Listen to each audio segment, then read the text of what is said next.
Radhe Radhe all welcome back to our YouTube channel. आज हम लेके आए हैं आपका फिर से एक most important topic Gauss theorem.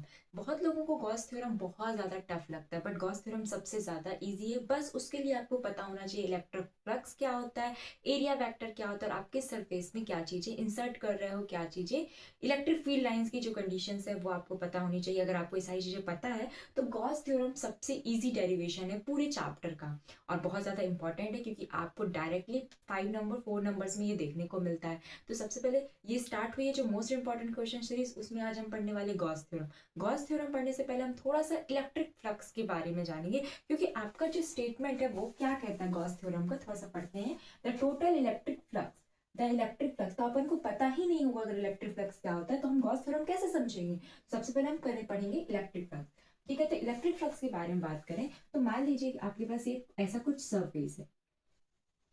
ठीक है, ऐसा कुछ सरफेस है। ठीक है, अगर ये सरफेस की बात करें तो इस सरफेस से ना एक लाइन पासेस हो रही है। ठीक है, एक लाइन पासेस हो रही है, डिफरेंट ऑफ लाइंस जो कि एक ही सरफेस से पास हो रही है। ये इसका क्या हो गया, इस सरफेस का क्या हो गया, क्या हो गया, एक सरफेस का एक एरिया हो गया जिससे क्या हो रही है, इलेक्ट्रिक फील्ड लाइंस पास हो रही है। क्या हो गई, इलेक्ट्रिक फील्ड लाइन पास हो रही है। तो अगर इसके एरिया वेक्टर की बात करें तो देखिए सीधी सी बात है, जब इलेक्ट्रिक फ्लक्स मतलब पास हो रही है तो इसके जो इलेक्ट्रिक फील्ड का जो होगा डायरेक्शन यानी एरिया वेक्टर जो होगा वो कुछ इस तरह से होगा। जो एरिया वेक्टर होगा वो कुछ इस तरह से होगा। तो इनके बीच में एक थीटा बनेगा, इनके बीच में क्या बनेगा, एक एंगल थीटा बनेगा। तो इलेक्ट्रिक फ्लक्स का जो फॉर्मूला होता है उसे पाई से डिनोट करते हैं। ठीक है, इलेक्ट्रिक फ्लक्स को किससे डिनोट करते हैं, फाई से डिनोट। देखो फिर से समझ लो, है ना, कंफ्यूजन ना क्रिएट हो कि अगर कोई सरफेस है, कोई भी सरफेस, कैसा सरफेस, क्लोज सरफेस, उससे कोई भी इलेक्ट्रिक फील्ड लाइंस जा रही हैं। कैसी जा रही हैं, परपेंडिकुलर जा रही है, क्योंकि हमेशा याद करिए area vector electric field line जो होती है एक दूसरे की परपेंडिकुलर होती है। तो कोई भी area electric field lines area vector के परपेंडिकुलर जा रही है या फिर किसी सरफेस से परपेंडिकुलरली पासेस हो रही है, तो उनके बीच का एरिया वेक्टर उसके इलेक्ट्रिक फील्ड के परपेंडिकुलर होगा। और एरिया वेक्टर और जो इलेक्ट्रिक फील्ड है उसके बीच में एंगल कैसा बनेगा, थीटा एंगल बनेगा। और इलेक्ट्रिक फ्लक्स को किससे डिनोट करते हैं, पाई से डिनोट करते हैं। तो अगर इसका फॉर्मूला बनाए तो क्या होगा, किस किस पे डिपेंड करेगा, ई पे डिपेंड करेगा, उसके एरिया वेक्टर पे डिपेंड करेगा और उसके एंगल पे डिपेंड करेगा। तो यहाँ पे क्या आ जाएगा, कॉस थीटा। अब आप यहाँ पे देख रहे हो यहाँ पे कॉस थीटा है, तो अगर आपने पढ़ा होगा डॉट प्रोडक्ट और क्रॉस प्रोडक्ट, तो ई इंटू डी ए। ठीक है, तो ये क्या हो जाएगा, ये क्या हो जाएगा, ये आपका क्या हो जाएगा, इलेक्ट्रिक फील्ड। और ये क्या हो जाएगा, जब दोनों में हो जाएगा तो दोनों में क्या हो जाएगा, वेक्टर साइन लग जाएगा, क्योंकि ये cos थीटा की वजह से डॉट प्रोडक्ट हटाएंगे तो इसकी वजह से क्या हो जाएगा, वेक्टर प्रोडक्ट आ जाएगा। और ये वेक्टर प्रोडक्ट आ जाएगा तो ये क्या हो जाएगा, फाई। अब बात करें इसकी एसआई यूनिट की, फ्लक्स की एसआई यूनिट की, तो एसआई यूनिट की फ्लक्स की बात करें, एक बार फ्लक्स की बात करें, एक बार समझ लो फिर दोबारा समझते हैं। फ्लक्स की बात करें तो क्या हो जाएगा, इलेक्ट्रिक फील्ड की क्या होती है, न्यूटन पर कूलम होती है, न्यूटन पर कूलम होती है। फिर और उसके बाद एरिया की क्या हो जाएगी, मीटर स्क्वायर, तो न्यूटन पर कूलम मीटर स्क्वायर आपकी क्या हो जाएगी, एसआई यूनिट। हमेशा याद करना, यूनिट को याद नहीं करना रहता, अपन को फॉर्मूले से निकालना होता है।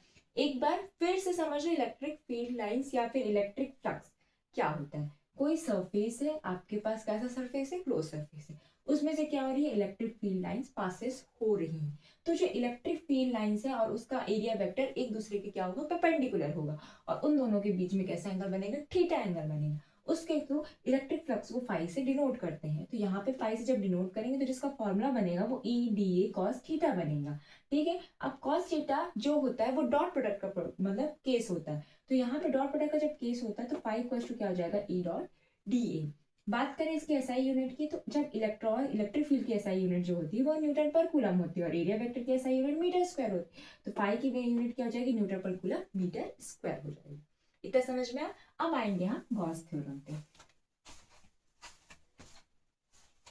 तो आइए देखते हैं आपका गॉस थ्योरम। तो जैसे मैंने कि बताया था आपको, इलेक्ट्रिक फील्ड किसी भी सरफेस से पास होती है। तो यहाँ पे बात करें गॉस थ्योरम के लिए, तो गॉस थ्योरम के लिए आपको एक गॉसियन सरफेस लेना पड़ेगा, यानी आपको एक क्लोज सरफेस लेना पड़ेगा। ये हम जंक्शन लेके चलते हैं, जब भी हम गॉस थ्योरम लेते हैं तो एक गॉसियन सरफेस लेते हैं। उस पर हम क्या करते हैं, किसी एक पॉइंट पे क्या करते हैं, प्लस क्यू चार्ज देते हैं। ठीक है, तो आपको इलेक्ट्रिक फील्ड लाइन्स के बारे में कॉन्सेप्ट पता होना चाहिए, ये बात कि अगर आपके पास माइनस क्यू है, ठीक है, अगर माइनस क्यू है मतलब माइनस क्यू की चार्ज की वजह से जो इलेक्ट्रिक फील्ड होगी वो अंदर की ओर होगी।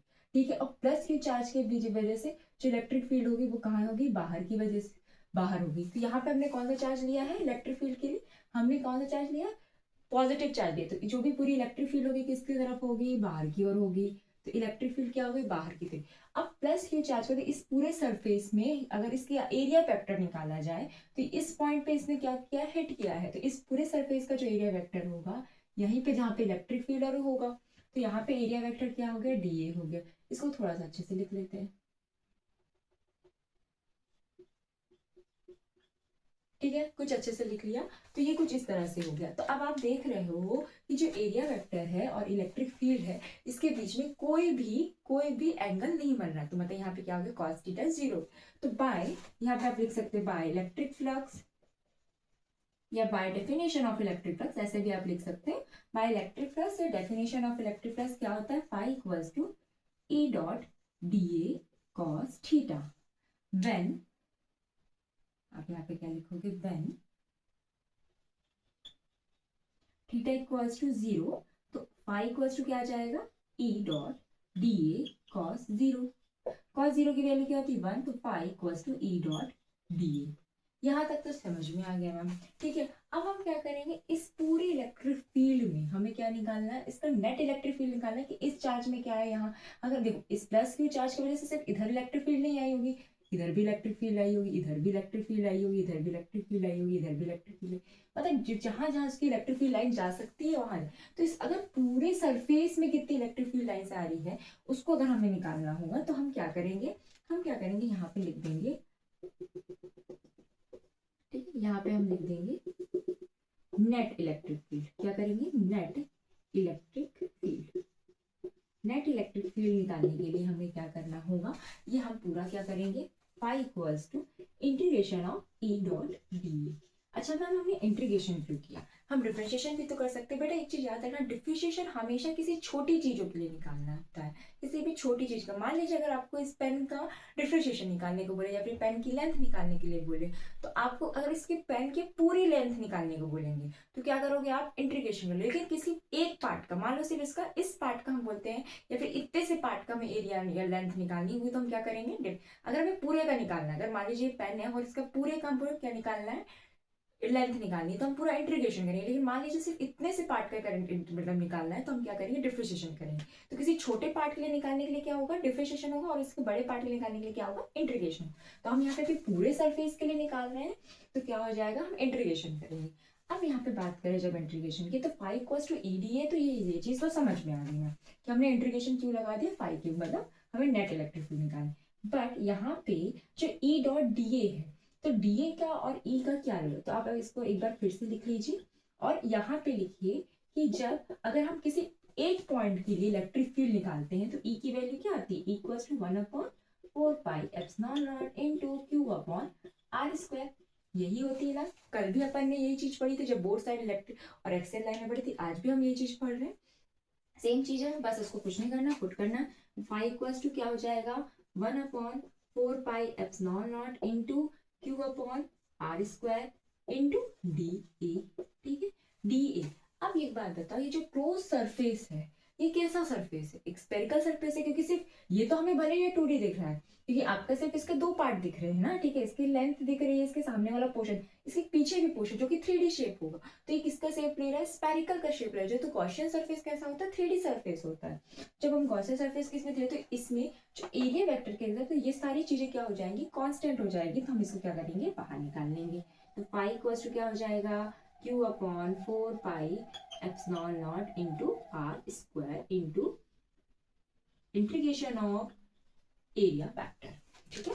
यहाँ तक तो समझ में आ गया मैम। अब इसके बाद जब हम किसी स्पेरिकल का एरिया वेक्टर निकाल रहे होते हैं, जब हम किसी स्पेरिकल का एरिया वेक्टर निकाल रहे होते हैं, ठीक है, तो क्या करते हैं, जब किसी एरिया का वेक्टर निकालते हैं, तो जो एरिया वेक्टर होता है वो क्या होता है, एरिया वेक्टर यहाँ पे ना लिख के हम क्या करते हैं, ऊपर का लिखते हैं। एरिया वेक्टर होता है वो क्या होता है, 4 पाई आर स्क्वायर होता है, 4 पाई आर स्क्वायर होता है। तो बस कुछ नहीं, हमें ये वाली जो वैल्यू उठा के यहाँ पे पुट करनी है। तो फाई इक्वल्स टू क्या हो जाएगा, फाई इक्वल्स टू क्या हो जाएगा, q upon 4 pi epsilon naught into r square into, यहाँ पे हमने एरिया वेक्टर क्या निकाला, 4 पाई आर स्क्वायर, ठीक है।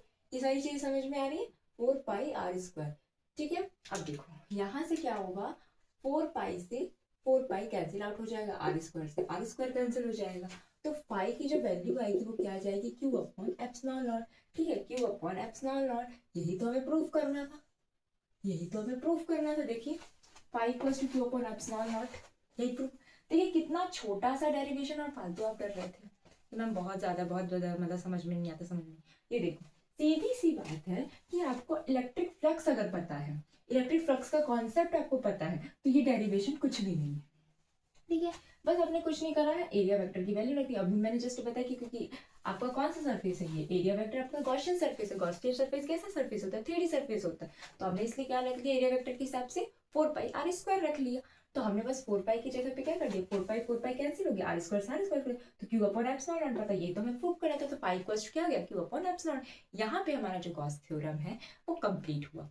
अब बात करते हैं इसके एप्लीकेशन की। तो हम नेक्स्ट पार्ट में इसके एप्लीकेशंस पढ़ेंगे, जिसमें हम ये समझेंगे कि एप्लीकेशंस क्या है क्या नहीं है। जिसमें हमें 3 एप्लीकेशन दिए हुए हैं, 3 से 4 एप्लीकेशन, जिसमें आपका सबसे इंपॉर्टेंट जो एप्लीकेशन है वो coulomb inverse for Gauss theorem जो है वो इंपॉर्टेंट है। वो सबसे पहले हम वही करेंगे, derivation of Coulomb's law inverse of square. So हम इनवर्स कूलम्स लॉ के नाम से भी जाने जाते हैं और एग्जाम में जनरली वही क्वेश्चंस आते हैं। ठीक है, तो यहाँ तो अभी गॉस लॉ पे सब कुछ कंप्लीट हुआ। अगर आपको गॉस लॉ नहीं समझ में आया हो तो एक बार फिर से कमेंट सेक्शन में पूछिए किस सेक्शन में आपको नहीं समझ में आया, तो फिर हम उसे समझाने की कोशिश करेंगे। और अभी के लिए इस वीडियो में इतना ही। अभी आप लोग अच्छे से पढ़ाई करते रहिए क्योंकि आपका एग्जाम सेट पे ही है। बस 1 महीने बचे हैं क्योंकि अभी दिसंबर खत्म ही हो चुका है, आज 25 दिसंबर है। सीधी बात है, अब खत्म ही हो चुका है दिसंबर। आप लोग अच्छे से अच्छे पढ़ाई करें, इसीलिए मैं रोज वीडियो ला रही हूँ, एक एक दो दो वीडियो ला रही हूँ, जिसके कारण आप लोग को बर्डन्स भी ना पड़े कि एकदम से मैडम ने ले आया, है ना। और प्लीज कोशिश करिए कि आप एक बार इसको प्रैक्टिस करिए, एक बार देख के प्रैक्टिस करिए, दूसरी बार आप बिना देखे प्रैक्टिस करिए। आपकी ऑटोमेटिकली चीजें ना सही होती जाएंगी। आप करके तो देखिए, फिर आपको खुद में लगेगा नहीं हमें फिजिक्स बनने लगी, बहुत बड़ी चीज नहीं है। ठीक है, तो यहाँ पे इस चीज को यहीं पे स्टॉप करते हैं, यहीं पे ये डेरिवेशन आज का एंड होता है। तब तक के लिए अब हम मिलेंगे नेक्स्ट वीडियो में इसके एप्लीकेशन के साथ। तभी तक के लिए thank you so much, Radhe Radhe.